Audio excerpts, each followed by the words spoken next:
नमस्कार प्यारे बच्चों।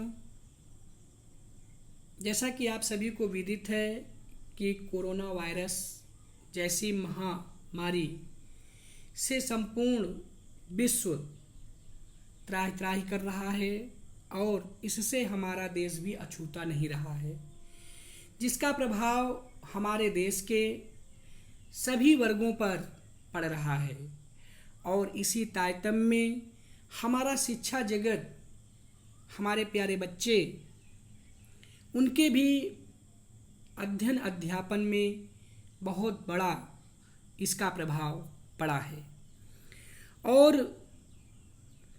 इसी बात को दृष्टिगत रखते हुए सीबीएसई बोर्ड ने 9वीं कक्षा के पाठ्यक्रम में अल्पता को लाने का प्रयास किया है।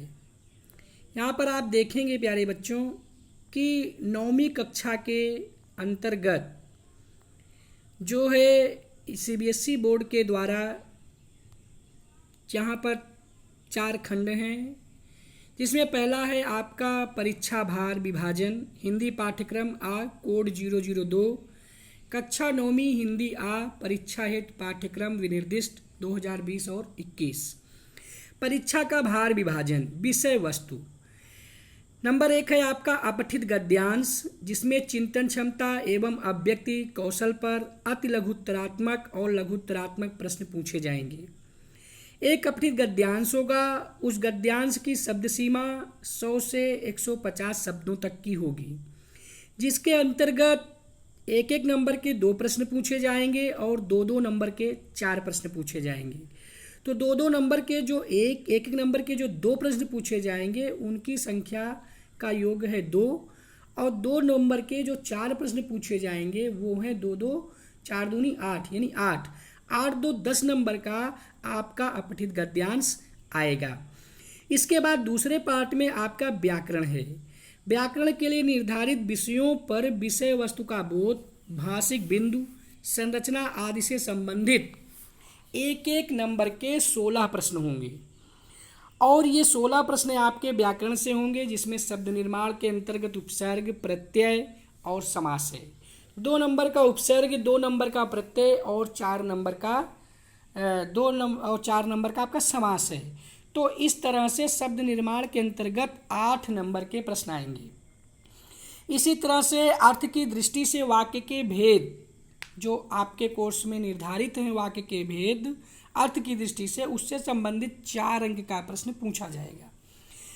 फिर अलंकार में शब्दालंकार, अनुप्रास अलंकार, यमक अलंकार, श्लेष अलंकार, और अर्थालंकार से उपमा, रूपक, उत्प्रेक्षा, अतिशयोक्ति और मानवीकरण, ये अलंकार आपके कोर्स में निर्धारित किए गए हैं, जिसके लिए 4 अंक निर्धारित हैं। तो इस तरह से 8, 4, 12, 4, 16 नंबर के प्रश्न आपके व्याकरण के क्षेत्र से पूछे जाएंगे।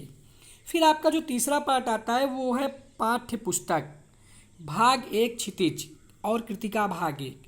क्षितिज के निर्धारित पाठों में से गद्यांश के आधार पर विषय वस्तु का ज्ञान, बोध, अभिव्यक्ति आदि पर 3 प्रश्न पूछे जाएंगे, और ये तीनों प्रश्न 2-2 नंबर के होंगे, यानी 2 × 3 = 6 नंबर का।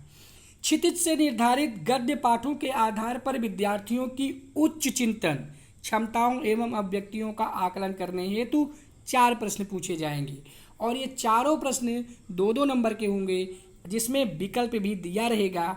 तो इस तरह से आपके जो है 2 × 4 = 8, यानी 8 नंबर के आपके क्षितिज गद्य खंड से पूछे जाएंगे। तो 8, 6, 14 नंबर का। फिर हम काव्य खंड की बात करते हैं क्षितिज के। तो क्षितिज के निर्धारित कविताओं में से काव्यांश के आधार पर 3 प्रश्न पूछे जाएंगे, और वे तीनों प्रश्न 2-2 नंबर के होंगे। तो 2 × 3 = 6 हो जाएगा। फिर क्षितिज के निर्धारित कविताओं के आधार पर विद्यार्थियों का काव्यबोध परखने हेतु 4 प्रश्न पूछे जाएंगे, और ये चारों प्रश्न 2-2 नंबर के होंगे। तो 4 दूनी 8 = 8 अंक का। इसके बाद पूरक पाठ्य पुस्तक, जो आपके पाठ्यक्रम में निर्धारित है हिंदी विषय के अंतर्गत, जिसका नाम है कृतिका। कृतिका के निर्धारित पाठों पर आधारित 2 प्रश्न पूछे जाएंगे, और इसमें विकल्प भी मौजूद होगा और इसका प्रत्येक प्रश्न जो है वह 3-3 नंबर का होगा। तो 3 × 2 = 6 नंबर की आपकी कृतिका आएगी। तो इस तरह से आप यहाँ देखेंगे आपका पठित गद्यांश 10 नंबर का, व्याकरण भाग आपका उपसर्ग, प्रत्यय और समास, अर्थ की दृष्टि से वाक्य के भेद, अलंकार, यनुप्रास, यमक, श्लेष, उपमा, रूपक, उत्प्रेक्षा और अतिशयोक्ति तथा मानवीकरण, ये मिला के आपके 16 नंबर के। फिर आपका जो क्षितिज है, क्षितिज भाग, गद्य और पद्य, इन दोनों को मिलाकर आपके 34 नंबर हैं और कृतिका आपका 6 नंबर का है। तो 10 और 16 26 और 26 इधर 34, आपके कितने हुए? 6 4 10, 4 1 5 1 6 60 नंबर। अब आपका आता है लेखन कार्य। लेखन कार्य के अंतर्गत आपका विभिन्न विषयों और संदर्भों पर विद्यार्थियों के तर्कसंगत विचार प्रकट करने की क्षमता को परखने के लिए संकेत बिंदुओं पर आधारित समसामयिक एवं व्यवहारिक जीवन से जुड़े हुए विषयों में से किन्हीं 3 विषयों पर 80 से 100 शब्दों में एक विषय पर अनुच्छेद लिखना होगा। कहने का तात्पर्य यह है कि इसमें आपको अनुच्छेद लिखना है और जिसकी शब्द सीमा 80 शब्द से कम नहीं होनी चाहिए और 100 शब्द से अधिक नहीं। अगर आप लिखना चाहें 100 शब्द से अधिक तो उसमें कोई बात नहीं है, कोई दिक्कत नहीं है, आप लिख सकते हैं। लेकिन इसके लिए जो है 5 अंक निर्धारित हैं, यानी 3 विषय आपके सम्मुख रहेंगे परीक्षा में, जिसमें से आपको एक विषय का चुनाव करना है और उस पर आपको 80 से 100 शब्दों में अनुच्छेद लेखन लिखना है। फिर आपका आता है अभिव्यक्ति की क्षमता पर केंद्रित औपचारिक तथा अनौपचारिक विषयों में से किसी एक विषय पर पत्र। आपके कोर्स में औपचारिक पत्र भी है, जो पत्र कार्यालयी होता है, कार्यालय के लिए प्रयोग किया जाता है, और अनौपचारिक पत्र भी हैं, जैसे मम्मी पापा, भाई बहन, अपने रिश्तेदारों को जो आप लिखते हैं। तो दोनों तरह के पत्र आपके कोर्स में जो है वो निर्धारित हैं और अथवा के रूप में आएंगे। औपचारिक प्रश्न भी आएंगे और अनौपचारिक भी प्रश्न आएंगे अथवा के रूप में, और उसमें से आपको एक का चुनाव करके लिखना है। इसके लिए CBSE बोर्ड के द्वारा 5 अंक निर्धारित हैं। फिर आपका है किसी एक विषय पर संवाद लेखन लिखिए। संवाद लेखन में भी आपको विकल्प मिलेगा, जिसमें 2 विकल्प रहेंगे और दोनों विकल्पों में से आपको किसी एक विकल्प का चुनाव करके लिखना है। इसके लिए 5 अंक निर्धारित हैं। फिर आपका है लघु कथा लेखन। दिए गए प्रस्थान बिंदु के आधार पर 100 से 120 शब्दों में आपको जो है एक लघु कथा लेखन लिखना है, मतलब एक छोटी सी कहानी लिखनी है, जिसके लिए शीर्षक दिया रहेगा और इसके लिए आपको 5 अंक निर्धारित हैं। फिर हम लोग बात करते हैं श्रवण तथा वाचन।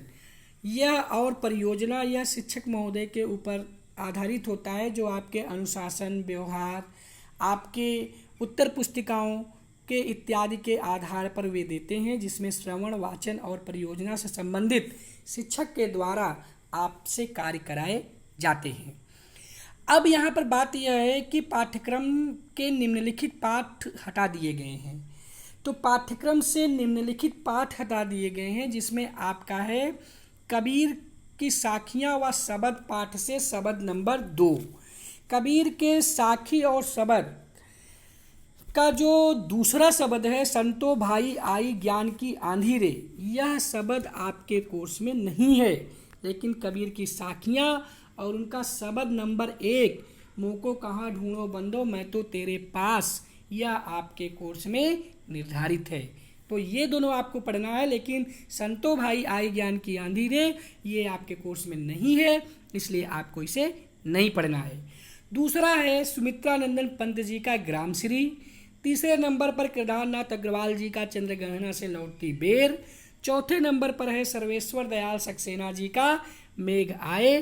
5वें नंबर पर है चंद्रकांत देवताले जी का यमराज की दिशा। तो ये तो काव्य खंड के अंतर्गत कबीर की साखियाँ एवं शब्द पाठ से शब्द नंबर 2, सुमित्रानंद पंत जी का ग्रामश्री, केदारनाथ अग्रवाल जी का चंद्रग्रहण से लौटती बेर, सर्वेश्वर दयाल सक्सेना जी का मेघाए, चंद्रकांत देवताले जी का यमराज की दिशा, ये आपके पाठ्यक्रम में निर्धारित नहीं है। अर्थात आपके पाठ्यक्रम से इन्हें हटा दिया गया है। तो आपको काव्यखंड के अंतर्गत क्या क्या पढ़ना है? कबीर की साखियाँ और शबद का पहला पद, ललद्यत जी का वाक, रसखान के सवैये, माखनलाल चतुर्वेदी जी की कैदी और कोकिला तथा राजेश जोशी के द्वारा रचित जो कविता है इनकी बच्चे काम पर जा रहे हैं। इतने ही आपको क्षितिज के काव्यखंड के अंतर्गत पढ़ना है। एक बार मैं फिर से रिपीट कर दे रहा हूँ। कबीर की साखियाँ और शबद का पहला पद, ललद्यत का वाक, रसखान के सवैये, माखनलाल चतुर्वेदी जी की कैदी और कोकिला, राजेश जोशी का बच्चे काम पर जा रहे हैं। क्षितिज के काव्यखंड से सिर्फ इतने ही पाठ आपके पाठ्यक्रम में निर्धारित हैं पढ़ने के लिए। क्षितिज के गद्यखंड की बात करें हम तो इसमें श्यामाचरण दुबे जी का उपभोक्तावाद की संस्कृति, चपला देवी का नाना साहब की पुत्री देवी मैना को भस्म कर दिया गया, महादेवी वर्मा का मेरे बचपन के दिन, हजारी प्रसाद द्विवेदी जी का एक कुत्ता और एक मैना, ये आपके पाठ से हटा दिए गए हैं। तो अब आपके गद्य पाठ में पढ़ने के लिए क्या है? प्रेमचंद्र जी की दो बैलों की कथा, राहुल सांकृत्यायन जी का लिहासा की ओर, जाबिर हुसैन जी की सांवले सपनों की याद और हरिशंकर परसाई जी का प्रेमचंद जी के फटे जूते। तो यानी गद्य में सिर्फ 4 पाठ हैं आपको पढ़ने के लिए। प्रेमचंद्र जी के द्वारा लिखित दो बैलों की कथा, राहुल सांकृत्यायन जी का लिहासा की ओर, जाबिर हुसैन जी का सांवले सपनों की याद, हरिशंकर परसाई जी का प्रेमचंद के फटे जूते। सिर्फ इतने ही पाठ गद्य में आपके लिए पढ़ने के लिए इस बार निर्धारित हैं। कृतिका से फणीश्वर नाथ रेणु जी का इस जल प्रलय में, शमशेर बहादुर सिंह किस तरह आखिर में हिंदी में आया, ये दोनों चैप्टर कृतिका के अंतर्गत आते थे। ये आपके पाठ्यक्रम में नहीं है, इन्हें आपको नहीं पढ़ना है। अब आपको कृतिका से पढ़ने क्या है? तो कृतिका में आपको सिर्फ पढ़ना है मेरे संग की औरतें, रीढ़ की हड्डी और माटी वाली। इसके अलावा आपको कृतिका से कुछ भी नहीं पढ़ना है। तो इस तरह से प्यारे बच्चों, हमने आपको कक्षा 9 के नवीनतम पाठ्यक्रम के विषय में जानकारी दी। आशा है आपको समझ में आ गया होगा। धन्यवाद, नमस्कार।